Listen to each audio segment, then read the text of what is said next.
Sobat investor semua, hari ini gue akan coba kasih tahu ke sobat investor apakah baik kalau mendiversifikasikan aset kita di kripto juga. Ya, misalkan kalian sekarang punya Bitcoin, apakah kalian harus diversifikasi ke cryptocurrency yang lain, entah itu Maker, Cardano, dan lain sebagainya. Nah, di video ini gue akan bantu jawab soal itu semua. Juga, di satu sisi lain, gue ingin mereview investasi gue di Bitcoin di aplikasi peluang selama 4 bulan 2 minggu. Kira-kira bagaimana perjalanan gue? Apakah gue untung lagi? Penasaran? Simak videonya setelah yang satu ini.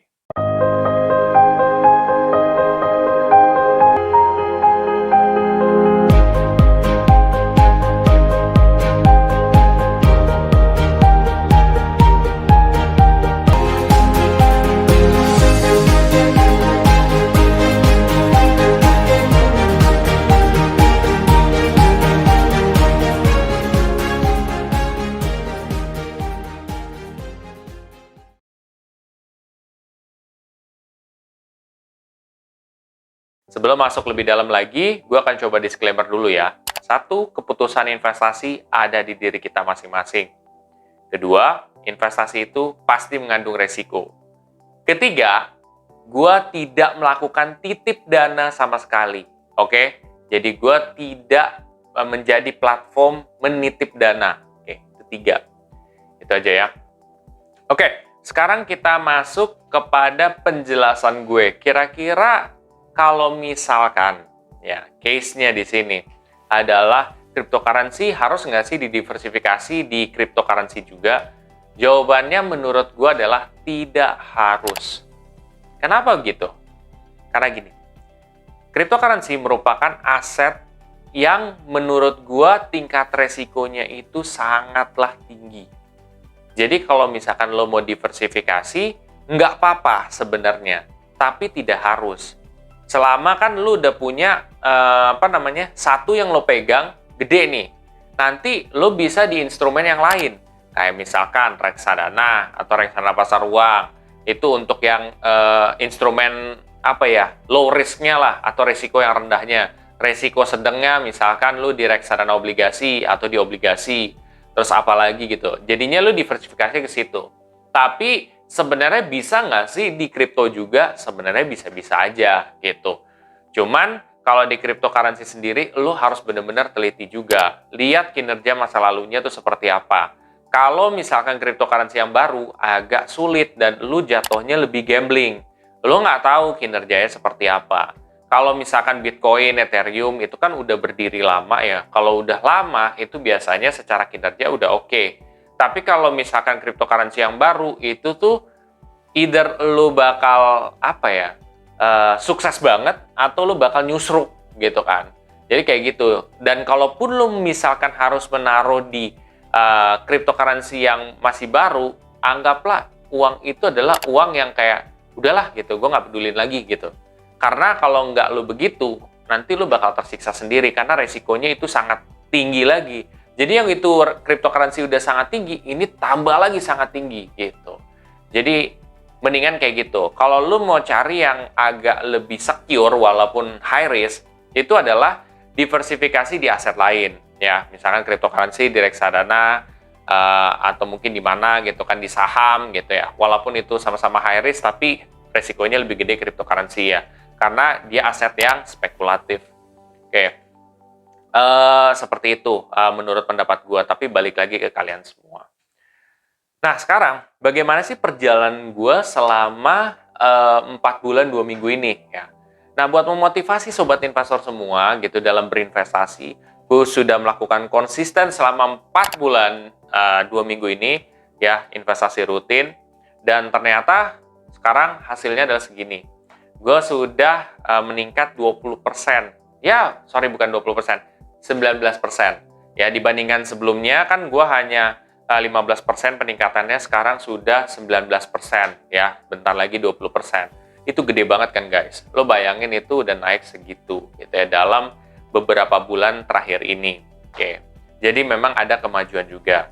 Mungkin sebagian kalian akan bertanya ke gue, kira-kira kalau misalkan gue ada di posisi Jason di 4 bulan atau 5 bulan, apakah udah pasti untung? Jawabannya adalah tergantung. Tergantung daripada jenis strategi yang kalian pilih, kedua nominal yang kalian top up juga, ya. Ya, terus juga kalian masuk di harga berapa, itu pun juga akan mempengaruhi, ya. Cuman biasanya sih lebih ke rutinitas sama nominal. Kalau misalkan lu rutin gitu kan, itu kemungkinan akan lebih cepat untuk melihat keuntungan. Tetapi bukan berarti kayak, kok ini belum bulan segini belum ada keuntungan, ya karena setiap orang time frame-nya beda-beda. Kayak misalkan ya, gua sama adalah satu orang lagi, ya. Itu dia pakai teori lamsam, dia belum dapat keuntungan tapi mendekati. Kalau gue dengan teori dollar cost averaging gue yang kata orang salah dalam cryptocurrency, ternyata lebih untung duluan. Bener kan teori gue gitu. Dalam arti ya berarti dengan cara dan jalan strategi investasi gue itu tidak salah dan bahkan bisa menghasilkan lumayan loh 19%. Gue nggak tahu minggu depan, gue nggak tahu bulan depan bakal hasilnya seperti apa.